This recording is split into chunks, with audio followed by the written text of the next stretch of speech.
le journal.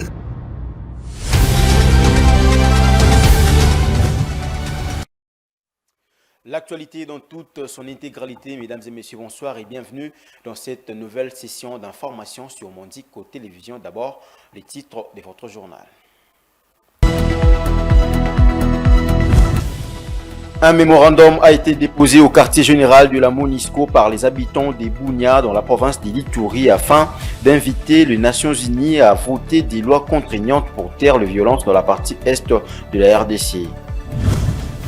La synergie de personnes vivant avec handicap a organisé un sit-in le jeudi 20 avril 2023 devant la cour d'appel de Kinshasa-Matete afin de réclamer justice dans les conflits parcellaires qui les opposent à Niembo Chabani, ancien gouverneur de la Banque centrale du Congo. Moïse Katumbi est congolais et sa mère, l'épouse de mon père, était également congolaise. C'est la réplique de Raphaël Katebe Katoto, frère aîné de Katumbi à Noël Tchiani dans les dossiers de la Congolité. Voilà tout pour le sommaire.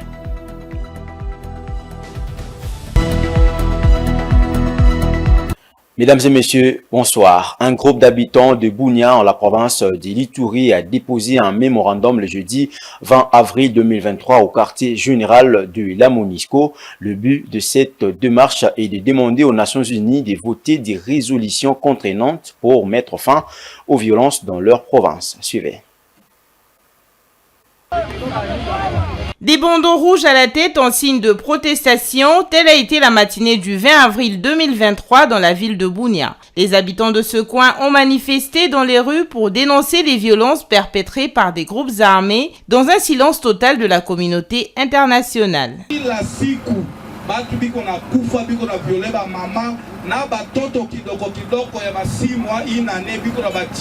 La province d'Ituri connaît un regain des violences depuis quelques jours. Les territoires les plus touchés par ces violences sont ceux de Djougou, Mahagi et Urumu. Et ce sont les milices communautaires de ce coin qui sont à la base de ces violences. La MONUSCO est présente dans cette province depuis plus de 2 décennies, mais ne réussit toujours pas à imposer la paix selon son mandat. C'est dans cette optique que le député Gracian Irachan l'a rappelé dans le mémo déposé.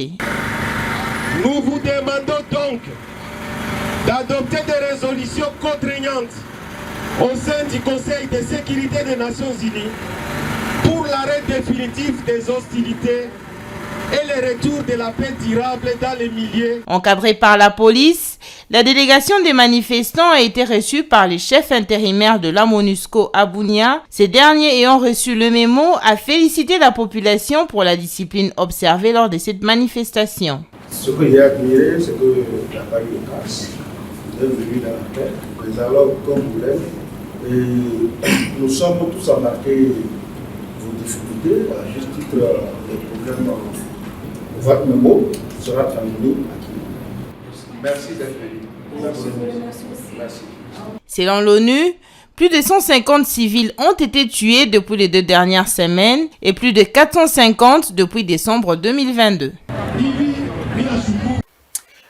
Toujours dans l'actualité, la présence de rebelles du M23 avait provoqué de déplacements de milliers de personnes qui ont quitté leur village et sont allées dans le camp de déplacés. D'autres, par contre, sont restés dans leur village malgré le calvaire qu'ils ont enduré. Maintenant que les rebelles ont quitté les localités, nos reporters sont allés à la rencontre de certains habitants qui y vivent. Ils témoignent avoir reçu des atrocités sous l'occupation du M23. C'est ainsi qu'ils souhaitent vivement le retour de la paix pour qu'ils continuent à vaquer librement à leurs occupations. Regardez. Sous la pression de la communauté internationale, tout en traînant les pas, les rebelles du M23 ont entamé depuis quelques jours le retrait de localités qu'ils occupaient. Ce départ permet aux habitants de ces contrées de respirer après toutes les atrocités qu'ils ont subies. Boutera Rachel habite le village de Kibumba dans le territoire de Nyiragongo. Elle déplore les mauvaises conditions depuis la résurgence du M23. Cette situation nous affecte complètement car nous sommes coincés ici. Nous n'avons pas de nourriture ici. Nous vivons dans de très mauvaises conditions. Nous avions laissé beaucoup de produits champêtres pendant qu'il y avait des affrontements. Quand il y a eu accalmie, nous sommes allés voir. Nous n'avons rien trouvé. Tout a été emporté. Depuis le déploiement des troupes de l'East African Community EAC dans les territoires de Rutshuru et Nyiragongo, la situation sécuritaire semble s'améliorer dans ces zones. La route Goma-Rutshuru est actuellement ouverte dans toutes les zones sous contrôle des forces kenyanes. Emmanuel Semousore est membre de la société civile et en même temps motard. Il reconnaît les efforts de la force régionale de l'EAC dans la recherche de la paix, mais déplore le fait que dans certains coins encore sous contrôle de rebelles du M23, une taxe est obligée aux conducteurs des engins roulants. La route est ouverte, mais il y a beaucoup de barrières où ils prélèvent des taxes et ça nous pénalise. Les montants que nous payons dépendent d'une marchandise à une autre. Si tu transportes un sac de haricots ou de maïs, tu payes 5 $ ou 10 000 francs congolais. Si tu transportes 2 sacs, c'est 10 $ ou 20 000 francs congolais. Pendant que les rebelles quittent le territoire qu'ils occupaient, ils sont remplacés par les troupes de l'EAC qui contrôlent les localités laissées par ces rebelles. Selon les commandants des troupes kenyanes, ils travaillent à la pacification de ces contrées tout en assistant la population. C'est une obligation, cette population doit recouvrer la paix durable, ils doivent continuer à vaquer librement à leurs occupations. Bref, nous assistons la population dans tout ce qui converge vers la paix. Le retrait de rebelles du M23 étant timide, les habitants hésitent encore à rentrer chez eux, raison pour laquelle beaucoup des localités sont encore désertes. Revenons à Kinshasa, la faculté des droits par l'entremise de son café juridique a organisé une matinée scientifique à l'université de Kinshasa Unikin le mercredi 19 avril 2023 autour du thème la RDC dans le monde de 2023. Cette conférence débat avait pour but de sensibiliser la communauté estudiantine sur les enjeux de l'heure où la RDC est victime d'une agression lui imposée par son voisin le Rwanda. Le détail avec Bijou Lumona. Il s'est tenu le mercredi 19 avril une matinée scientifique à l'université de Kinshasa autour du thème la RDC dans le monde de 2023. Pendant plusieurs heures, les étudiants de toutes les facultés confondues ont suivi avec attention des exposés présentés respectivement par le professeur Chibangu Kalala de la faculté de droit de cette alma mater et Patrick Mouyaya, ministre de Communications et Médias. Dans son mot de bienvenue, le recteur de l'UNIKIN, le professeur Jean-Marie Kaembe, a souhaité voir les matières transmises être bénéfiques pour les étudiants afin de leur permettre de cultiver le patriotisme. Nous promettons non seulement d'apprendre beaucoup, mais de mettre à contribution ce que nous allons écouter pour que des réflexions à venir puissent concourir, aider l'exécutif à réellement mettre fin à cette situation qui n'a qu'à déranger la jeunesse congolaise de notre pays. Invité à prendre la parole comme premier intervenant, le professeur Chibangu Kalala a centré son exposé sur la place de la RDC dans la géopolitique mondiale. Nous avons voulu diffuser les armes du savoir, de la science à la jeunesse de notre pays, à partir de l'université de Kinshasa.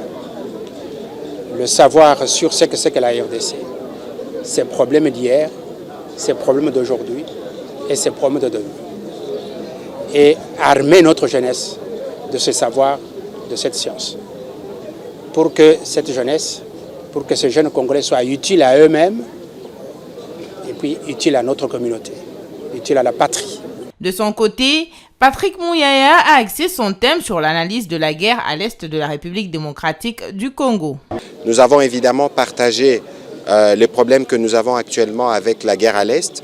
Nous avons expliqué les différents fronts sur lesquels nous sommes engagés, front médiatique, front militaire, front diplomatique, front économique, front judiciaire, pour que les étudiants comprennent que dans ce qui se passe à l'Est, ils sont concernés au même titre que nous qui sommes au gouvernement, au même titre que les militaires qui sont engagés au front.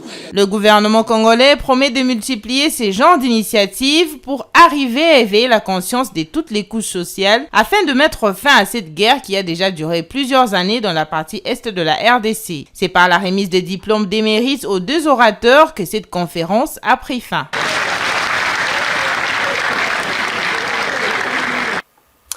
Pendant ce temps, les forces armées de la République démocratique du Congo et FARDC ont mis la main sur une bande de présumés criminels civils qui opèrent en tenue de la garde républicaine. Ces derniers ont été présentés à la presse le jeudi 20 avril dernier, nous dit Laetitia Moulalou.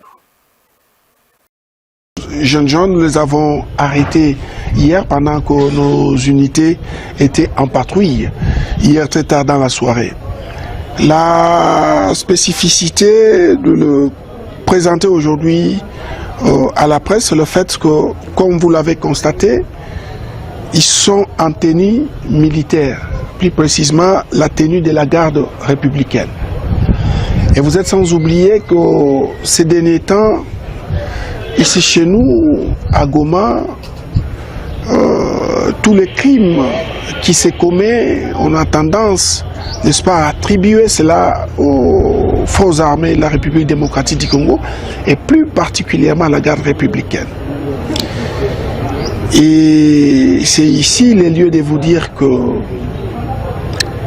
il y a toute une campagne contre les unités des forces armées de la République démocratique du Congo, laquelle campagne est bien préparée par l'ennemi de manière à créer une fissure entre les forces armées de la République démocratique du Congo et sa population.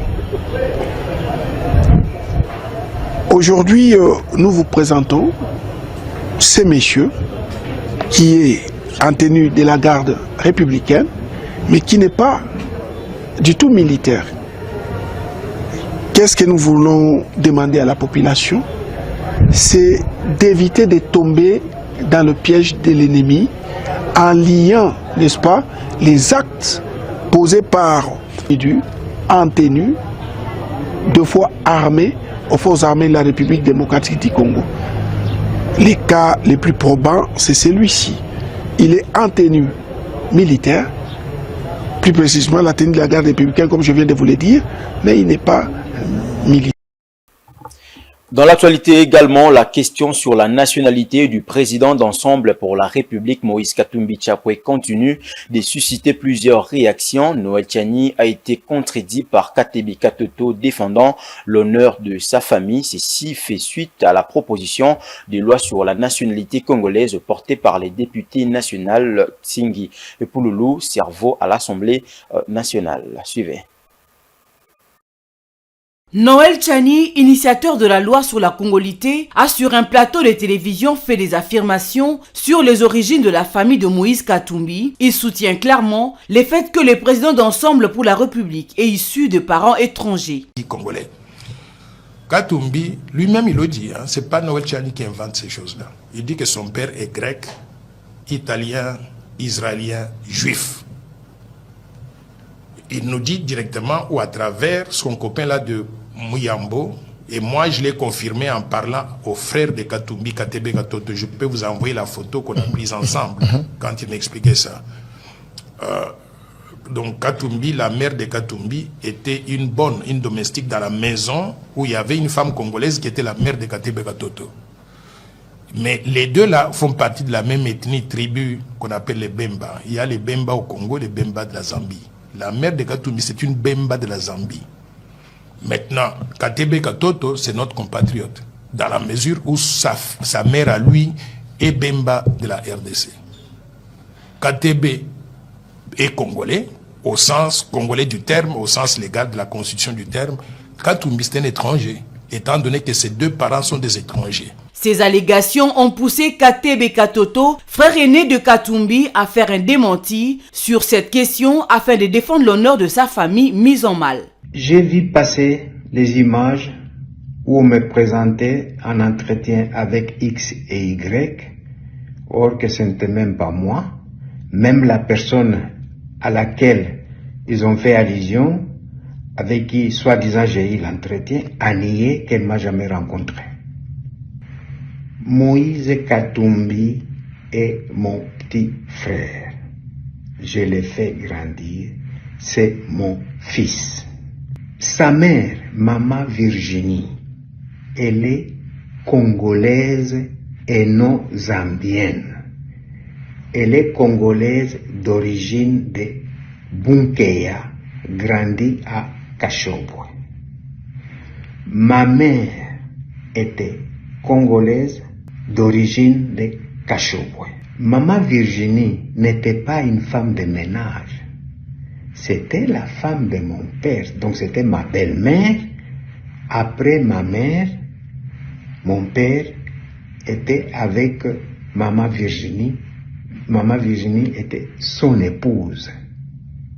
Donc, qu'on raconte pas n'importe quoi. Signalons que c'est depuis l'annonce de l'alignement de cette proposition de loi à la Chambre basse du Parlement que les réactions ne cessent de tomber et divergent selon les appartenances politiques. Je l'ai annoncé également dans les sommaires, un conflit parcellaire oppose l'ancien gouverneur de la Banque centrale Niembo Chabani et la synergie de personnes vivant avec handicap. Cette synergie a organisé le jeudi 20 avril un sit-in devant la cour d'appel de Kinshasa Matete afin d'obtenir gain de cause. Laetitia Molalo.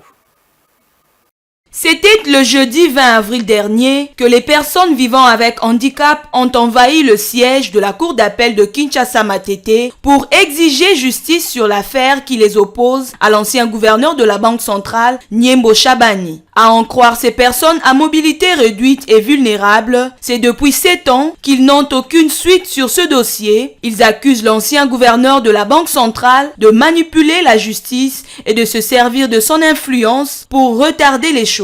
Pour cela, ils sollicitent l'implication du chef de l'État Félix Tshisekedi et du gouvernement afin de résoudre cette situation.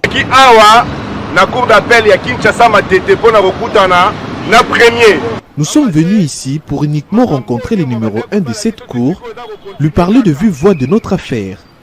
Nous étions à la cour de cassation de Gombe, sans suite favorable, raison pour laquelle nous sommes ici pour qu'ils nous disent ce qui empêche la traçabilité du dossier qui nous oppose à M. Chabani. Voilà qui motive notre sit-in de ces jours.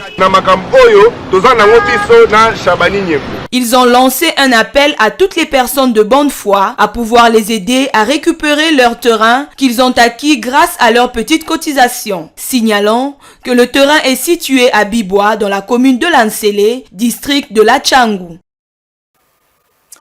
Autre chose dans ce journal, la Direction nationale des contrôles de la préparation, de la paie et de la maîtrise des effectifs des enseignants et du personnel administratif des établissements scolaires d'INACOPE en sigle organise du 20 au 21 avril 2023 à l'intention de toutes les antennes de la Direction provinciale du Plateau un atelier sur l'utilisation et de l'application de la géolocalisation. Images et commentaires de la rédaction. Regardez.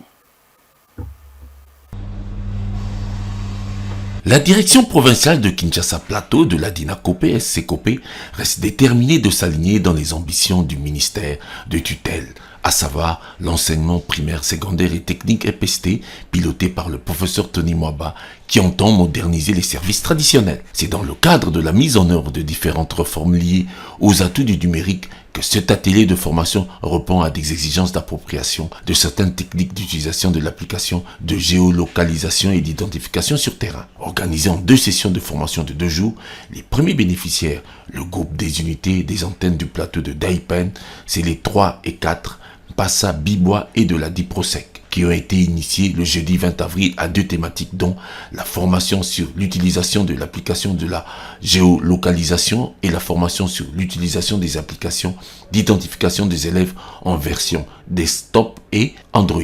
Le directeur provincial aux commandes de cette initiative salutaire circonscrit l'événement. Bon, la formation a été initiée par la DINACOPE, de notre directeur national. C'est comme ça, nous avons choisi la journée d'aujourd'hui pour essayer un peu d'appeler les chefs d'antenne, les exploitants, pour venir à la formation. Donc, nous avons parlé de l'utilisation et l'identification des élèves. Mais demain, nous allons continuer la deuxième vague avec les autres antennes. Donc aujourd'hui, c'était 7 antennes. Demain, ça sera 5 antennes. Axé sur la pratique et l'évaluation des participants, ces agents qui se sont munis de téléphones Android dans lesquels l'application de géolocalisation a été installée. La formation a fait le point sur comment récolter des données pour améliorer les services sur le terrain des opérations. La formation consistait sur l'utilisation, n'est-ce pas, de l'application basée sur la géolocalisation.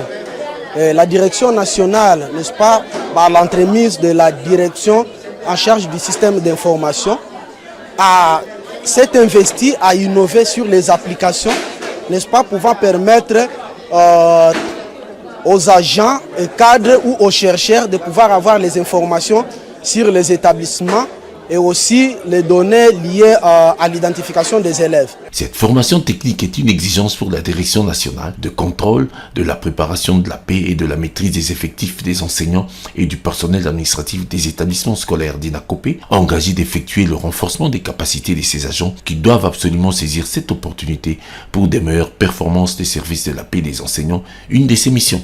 Nous voulons quand même savoir les écoles, c'est la géolocalisation de tout ce que nous venons de dire tout à l'heure aux exploitants.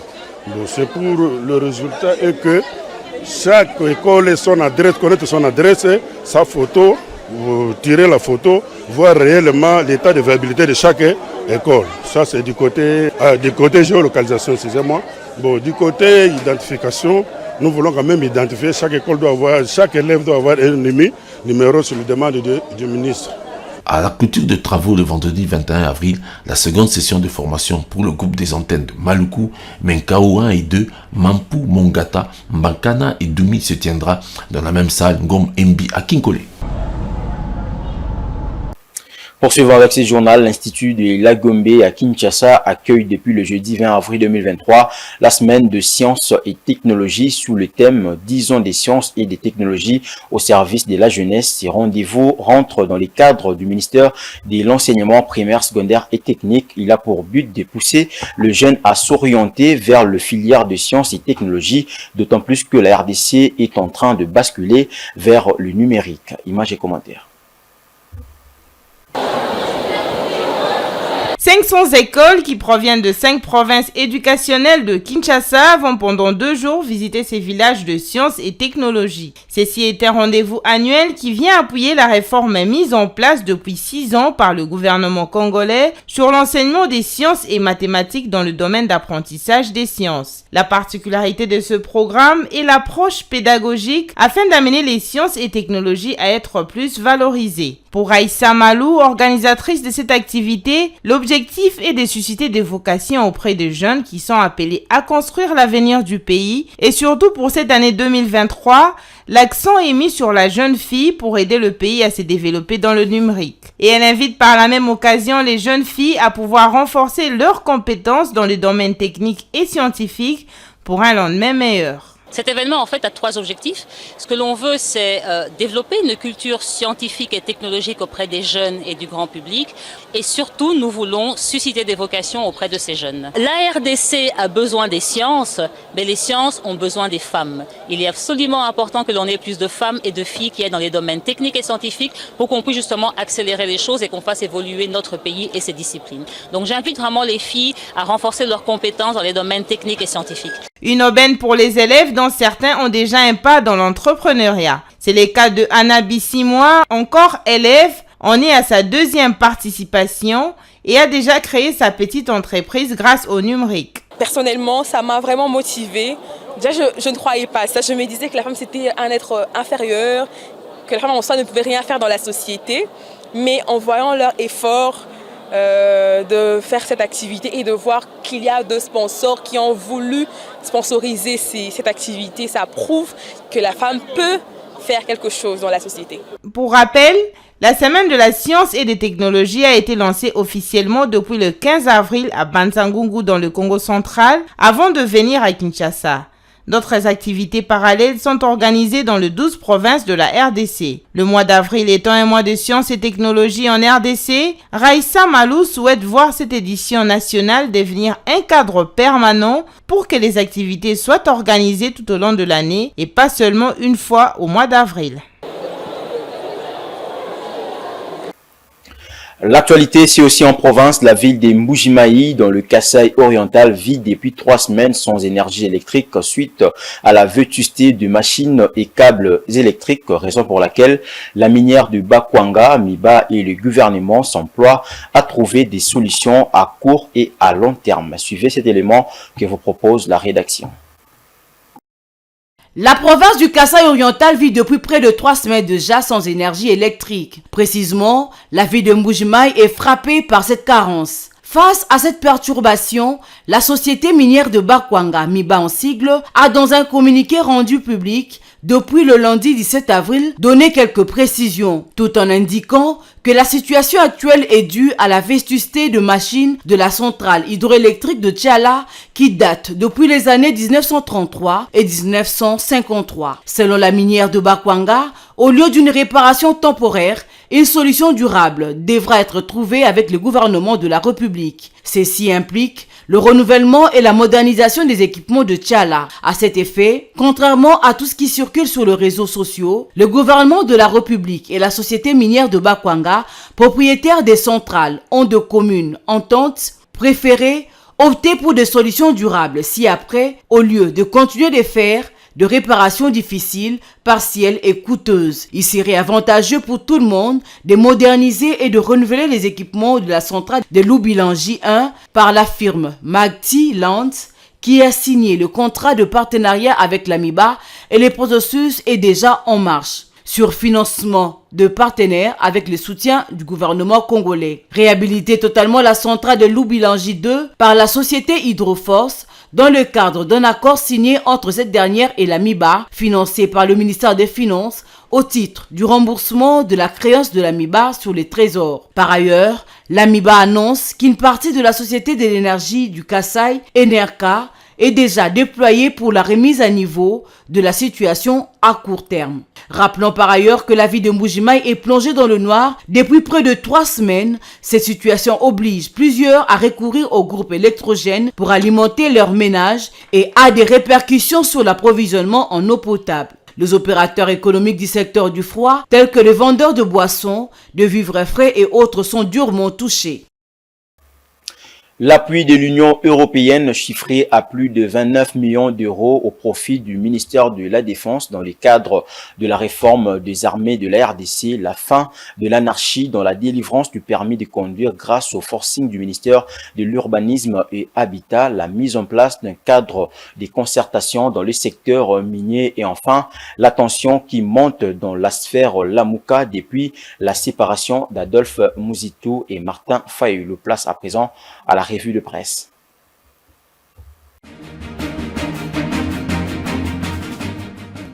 Que nous racontent les journaux parus ce vendredi 21 avril 2023 sur l'actualité en République démocratique du Congo, mesdames et messieurs?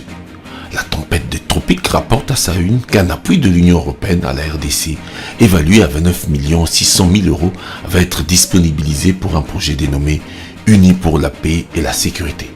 Cette annonce a été faite le jeudi 20 avril par les délégués d'expertise France et d'Enabel. Cela au cours d'un échange avec le vice-premier ministre, ministre de la Défense et ancien combattant Jean-Pierre Bemba. La tempête nous renseigne que ce projet concerne la réforme de l'armée. L'avenir, pour sa part, fait écho des efforts du ministre d'État en charge de l'urbanisme et habitat, Pius Mobile, qui opérationnalise les guichets uniques pour la délivrance des permis de construire. C'est qui entend que c'en est fini avec l'anarchie, souligne l'article dans l'autorisation de ce précieux document. Le secteur sera régulé grâce à cet outil.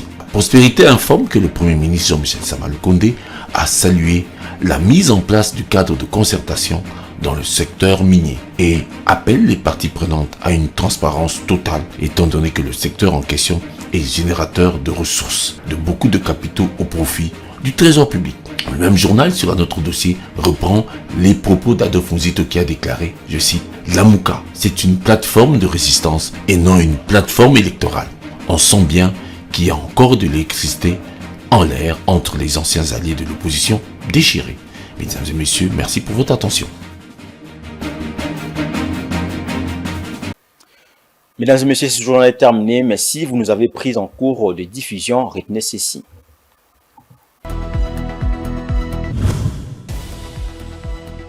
Un mémorandum a été déposé au quartier général de la MONUSCO par les habitants de Bunia dans la province de l'Ituri afin d'inviter les Nations Unies à voter des lois contraignantes pour taire les violences dans la partie est de la RDC.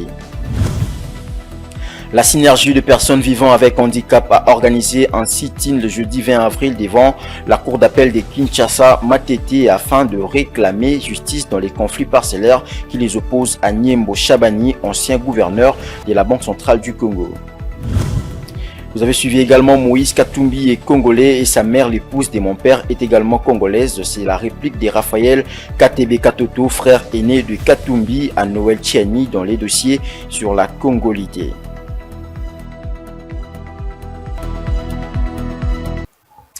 Ainsi s'achève cette grande édition du journal. Mesdames et messieurs, merci de votre attention soutenue et bonne suite des programmes sur Monzico Télévision. Une pensée, un écrit. Au revoir.